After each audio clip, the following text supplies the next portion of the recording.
What's up, everybody? Welcome into another episode of Profit Picks. If you are new, we do always start the show by being transparent.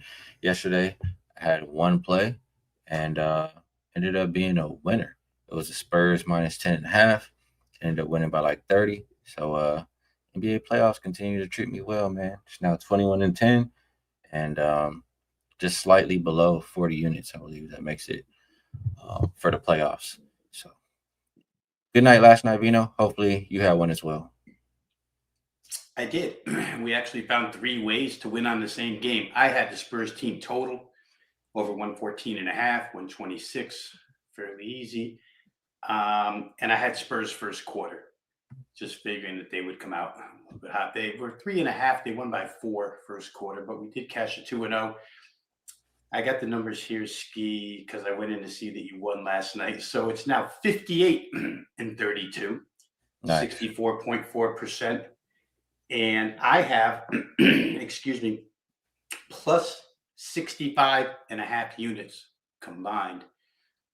So again, we're over 2 weeks into this thing and 64.5% and 65.5 units, not too bad. Yeah, it doesn't get much better than that. So, man, if you guys want to get involved, you know where to do it. We'll talk about the games for today. We'll see if we can find some money. We'll start with the NBA, and that looks like Cavs, Pistons opened up 3.5. Looks like 4. Total open 212. Looks like 211.5 at most shops. And I did see Duncan Robinson questionable, but I think he was going through shoot around. Um, we continue to say the same things in this series, Cavs just night and day, home and road, yet to, win or cover a road playoff game. Look really good at home, can score at home. So now with the series heading back to Detroit, I mean, is it just right back to if it ain't broke, don't fix it? We take the Pistons here. How are you viewing it? Boy, it seems that way, Ski. It seems like we'll be right back to watching James Harden try to split triple teams, dribble off his shoes, turn it over, that type of thing that we saw in the first two games. Couple of reasons, if I don't bet Detroit, I don't bet at all in this game. First off, Donovan Mitchell's going to have a target on his chest in this game. Detroit at home with a hyped up defense after what Mitchell did in the second half to them. You think to other guys scoring the way that Donovan Mitchell did in order to beat Detroit, and I just don't know that it's available in that type of bulk, 43 points. And then the other side of that equation, at least in my mind, is Cade Cunningham didn't have such a great game, and he just saw Mitchell put on a show for his home fan. I just have the idea that Cade is going to put on a show here for Detroit again tonight. We know he's more than capable of it. Detroit, very much where I'm concerned, has over exceeded expectations in their ability to score points in this series. Now, they're not the best or the most, they don't have the most scoring options, let's put it that way. But Cleveland's defense, we've talked about it all season long. It's a pretty good elixir for a team that's a mediocre offensive team. You play Cleveland's defense, you become a better offensive team. I think all of that happens tonight. There is one prop, Ski, that I'm going to go back to the well with here, and that's Sam Merrill, point total over 5.5. He's come back for 2 games. I won't repeat all the importance that the team has said, especially the head coach, Kenny Atkinson, has said about him being in the lineup. But I will say this. The first game back, he had the opportunity. He put up enough shots to be able to score 13 points, threes, a 2, and some free throws. 13. He scored 7 of those 13. Last game, he had the opportunity to score 23 points, only scored 6. He didn't even have a good game. We often talk about role players on the road, maybe doing less, but I don't know that Sam Merrill can do less than only scoring 25% of the points that are presented to him. If the focus is going to be on Mitchell tonight, the looks that Sam Merrill got in that last game were so wide open. They weren't even contested. I just feel like it's his 3rd game back now. His shot attempts increased. His point potential increased from 13 to 23 in 2 games. I could see Sam Merrill having open looks again here. So I'm going to go back to the well with Sam Merrill as a prop play over 5.5 points in this one. Marrow. Okay, I could understand that. Um, Somebody in the chat, Brian says Robinson threes at home. So I guess there are some player props. There was a guy in the chat that said from Portugal looking for some player props. Well, there you go. You got a couple there. Um, yeah, this game I can't help but think it's gonna look more like the games that we saw in Detroit. That's just how I'm feeling. Um, Probably get some home cooking as well. They didn't have the friendliest whistle in that last game. All right. Tony Brothers. Good old Tony Brothers. All right, let's move to the W. We do have three games to talk about here, I believe. We will start with Storm and Toronto Tempo. Open up -3. Looks like 3.5 at most shops. Total opened 164.5, and I see this high as 168. Um, Timmy and Izzy both out for Toronto. Izzy for Seattle is out. It's the same people out every game. I mean, I know it's early, but I already get tired of repeating it because they're going to continue to be out. Um, when I think of the Seattle team, I don't think they can really stop anybody. I think teams can score on them. Um, and they're coming off a game where they shot really well and scored really well, winning as an underdog. Tempo, their first game, I feel like they had it wrapped up. They kind of gave it away at the end. And I don't know. I look at Sykes and Mabry on one side, Heideman and Horston on the other. I mean, I know which guards I like in my corner if I'm betting this game. And then being at home off of a more disappointing performance, I want to think it's Tempo -3.5 here, Vino. What do you think? Yeah, a lot of the same stuff, Ski. I'll add to it that I don't think Washington had a miserable shooting game. That game came back and shot well against, or scored better against New York 2 days later. But I don't know that Toronto's got the interior to stop anybody or fear anybody. So that might make two teams that can't really stop people in this one. So over would be a consideration. Obviously, money has gotten to the over here. 164.5 open, 167.5 as high as 168 right now. People kind of see the same things. You know, Malonga for Seattle's a really good interior scorer. Maybe she can have her way. But the backcourt for Toronto, even in a loss, Mabry had 27 the other night. And so I would think that Toronto's capable of scoring here. It's been a crazy road or a crazy travel schedule for Seattle as well. I know they've had days off, but it was home all the way to the Uncasville, Connecticut, to the Mohegan Sun to play the Sun, who obviously are terrible defensively, and Seattle scored on them, and now to Canada to play Toronto. So it hasn't been the easiest of road trips. I would probably lean some form of over here. I didn't bet the game. I don't want to bet Toronto as a favorite as of yet, honestly, when I think both teams can score on one another. 168, they're asking you for a 86, 83 to get over if you take line and total into consideration. Maybe, I don't know that I can push it to that limit. You and I talked yesterday about when do these totals get to be a little bit too high. Last night, one really did get to be too high. So we'll see. It's a game I'll pass on. You know what? The more I think about this, if I'm trusting Tempo to score, I mean, it's Mabry I'm trusting. And she didn't shoot it crazily well last game. She got to the free throw line a lot. Um, Yeah. I think she could absolutely have a good game versus these guards for Seattle. So maybe Mabry point prop is the better way to look in this game. All right. Next up, we will have Aces and Sun. Opened up -13.5, 14.5. Now 170.5 was the opener. Up as high as 172.5. And then you have Griner, Shea Petty, Layla, Leah Edwards, all ruled out. And Gloma ruled out for the Aces. Janiyah Barker and Dana Evans, they both ruled out. The Aces had a pretty poor performance in the first game when they got their rings. They followed it up with a really strong performance in the second game. Now they're starting a road trip, and I do believe they play Connecticut again soon. But Connecticut, I mean, you saw the Storm put up 89 on them and win.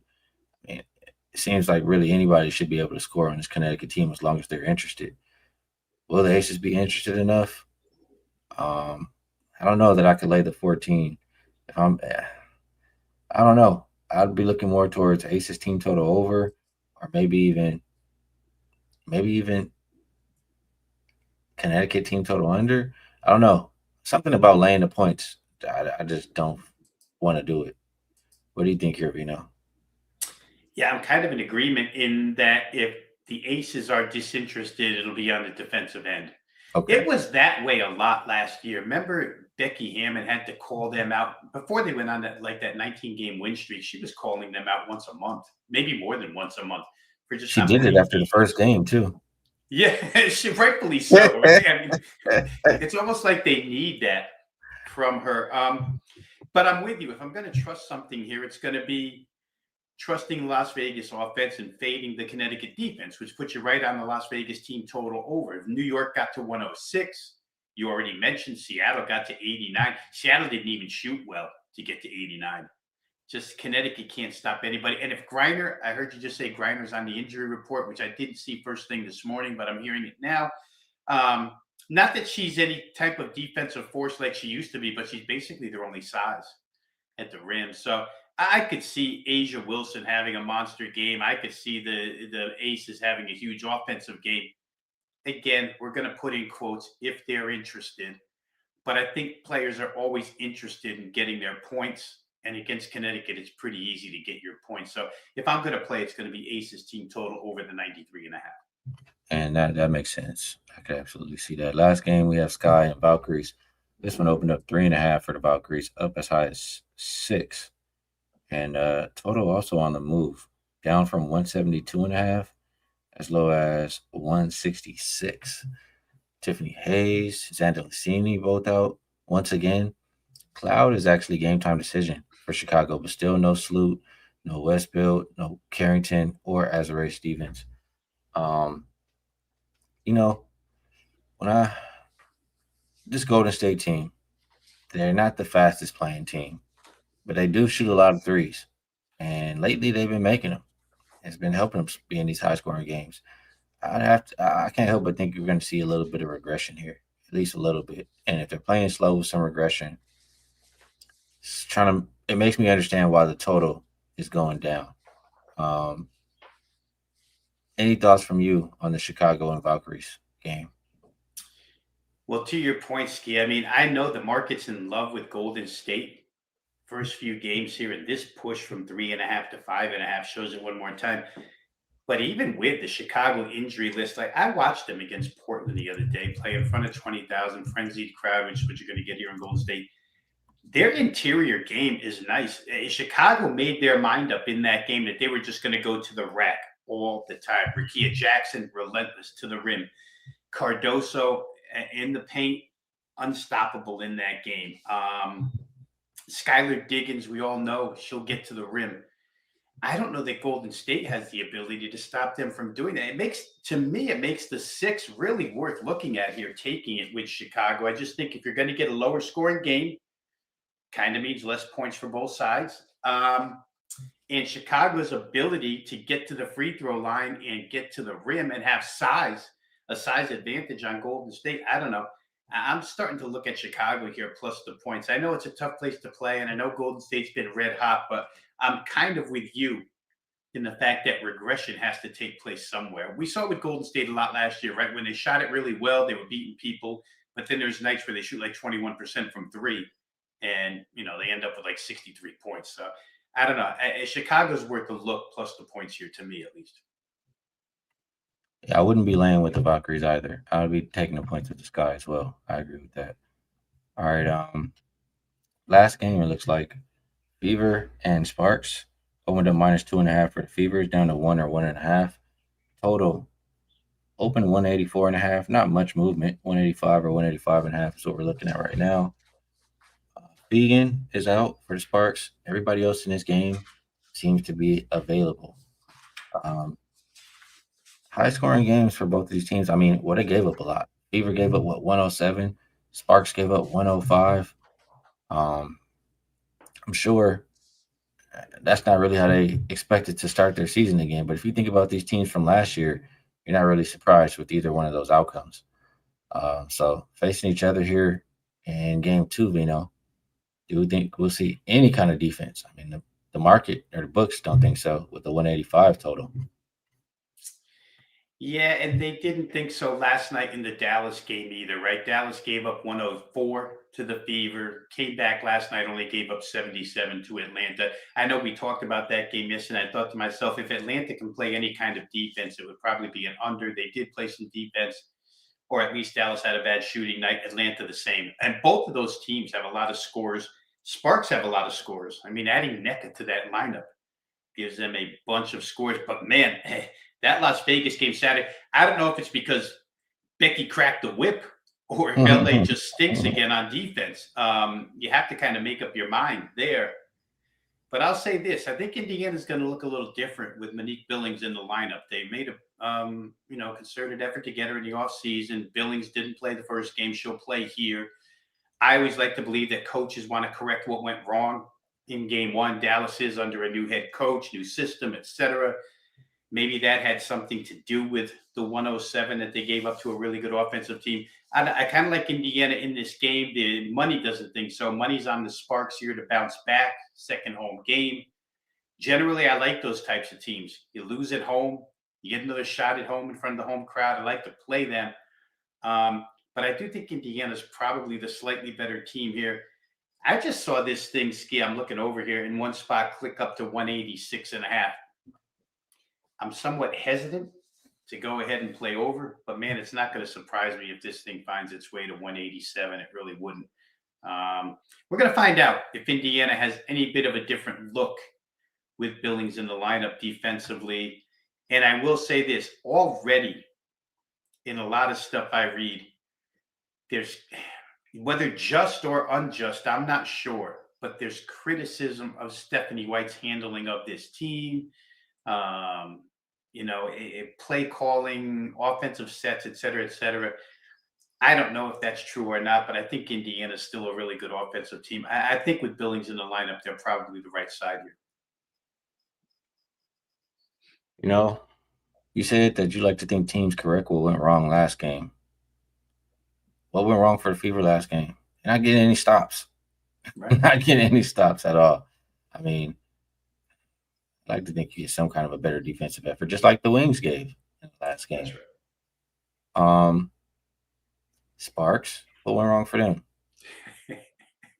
Giving up 105. I mean, all they talked about in the post game was, well, not all they talked about. NECA, really, she was like, well, first of all, KP said, we're not the same team that we were last year. That's one thing she said that stood out to me. Because I was thinking the same thing when I was watching. I'm like, they miss Rakia, they miss Azare. Where are the buckets at? At one point, KP just said, fuck it, I'm going to just go and do whatever I can do to help the team score. Like, they don't have enough scoring. They're not going to be able to win games just outscoring everybody this year, if that's how it's going to look. They're going to have to play some defense. And NECA said that, we should see an improvement on defense in this next game. That's what she said. Now, that doesn't mean it's going to happen. It doesn't mean. But, all the 1+1, as far as mindset and everything, it's telling me that they're going to try. And 185.5, a lot has to go right to get to 186. Any last thoughts here, Veno? It's a lot of points. And I'm thinking as you're saying that all those years in Seattle, I mean, NECA comes here and she's like, wait a minute, this isn't how we play defense all these years I was in Seattle. Something's got to give. And, obviously you have to have the people or the players buy in. I think Indiana's side will. I think Indiana's got big expectations this year. I think they'll buy in defensively. But I'm in agreement with you. Like I say, I always feel like coaches love to fix what went wrong. Defense went wrong on both sides. Addition of Billings should be helpful to the Fever here on both ends. And lastly, NECA was part of some good teams in LA, and she said it did feel good to be back. She said this is not the standard, so yeah. Maybe she'll come right the ship defensively in LA. They haven't been playing no defense since she left. I'll tell you that. We'll see how it looks tonight. Got Manila in the building. We have Portugal. We have Manila. We got a lot of people all around the world, man. Appreciate y'all tapping in. Um, think we Go did. worldwide, Skee. Yeah, we worldwide around here, you know. I like that. All right, that'll wrap it up. Before we get to a best bet, let's see what we got here. What do we have here today? We're gonna rock with Old Faithful because it's the best promo ever created. 45 and 23, double the NBA court vision. You get 3 days for $59. Both Rob, and myself, and I mean, he gave the numbers. What are we above 64%? Um, on the playoffs so far, 60 something units. I mean, it don't get no better than that. If you want to check us out, give it a shot. See if you want to rock longer term. This is a good way to do it. And have to shout this out. I did say it on WagerTalk today, this morning. So it really might be going away very soon because everybody's watching that one. I saw the higher ups in the chat, so it might be disappearing at midnight tonight. But they still have WNBA early bird pricing up there, and you get the rest of the NBA playoffs for free. Um, yeah, I don't know if it gets any better than that as far as how you want to get involved. So, Vino, I'm gonna pass it to you. Is there anything else you would like to promote? Um, Feel free, and if you have a best bet, we'd love to hear it. If you don't, it's all good. We're not letting the bullies get us around here. And I can see the front office scrambling now. Who's responsible for leaving that thing up? Skee's out there promoting that thing. Who's responsible? Guys, take advantage while you can. The W and the NBA, you're going to hear it here every day on Skee's show for the next few months. So go ahead and take advantage while it's still up there. I will leave a best bet today, Skee, because I have a lot of faith in the Fever to bounce back. Bad loss at home the other night, 107. The other day, 107, 104. Game came with a lot of expectations, a lot of fanfare. They didn't produce for the home fans. I know the money's going the other way towards Los Angeles, but I just don't see it. I think that the Fever, better personnel, better chance to correct things here with Monique Billings in the lineup than LA has. And one last thing I'll add here is I didn't even think of it this way until you mentioned it. You mentioned LA might not have enough scores this year, and I really didn't look at it from that angle. But now that you say that, and I look back at the box, you know what? You're probably right. They might not have enough scoring options, so to speak, this year, other than the top two on the team. So I'm going to take Indiana minus. There's a lot of ones out there, guys, but I'll be fair and leave it at -1.5. Indiana Fever best bet -1.5 tonight. I like it. You know what? I'm gonna open up my wallet. You guys know I don't like to make bets unless I actually have it in my pocket. So my bad. I was thinking if I'm gonna make it. Let me just open it up real quick and see what the best number we have. While I do that, Vino, maybe you can remind everybody one more time where we're at for Yeah, NBA playoffs. real quick, since the playoffs started April the 18th, Saturday, April the 18th, combined numbers between Skee and myself 58 good, 32 bad.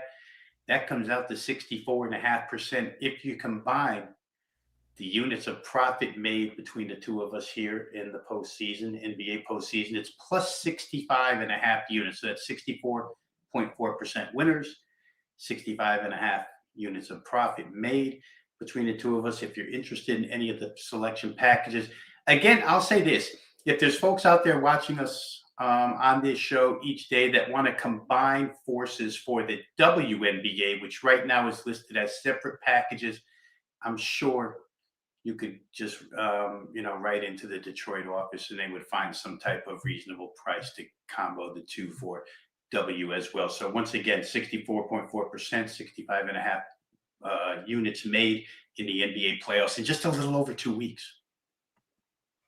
And we're gonna do our best to keep it going. So I'm locked in now. You know, sometimes we had a guy. Sometimes people lie. We had Jalen Brown come on last year, not come on, but go last year and talk about feels like we're in a track meet every day. Sometimes people lie, but I'm gonna believe them until they show me that they're lying. Spark saying that we got to change some stuff up. We got to play some defense. This is not the standard. Both teams coming off giving up 100+ points. Um, I think this is a lower scoring game. Three of the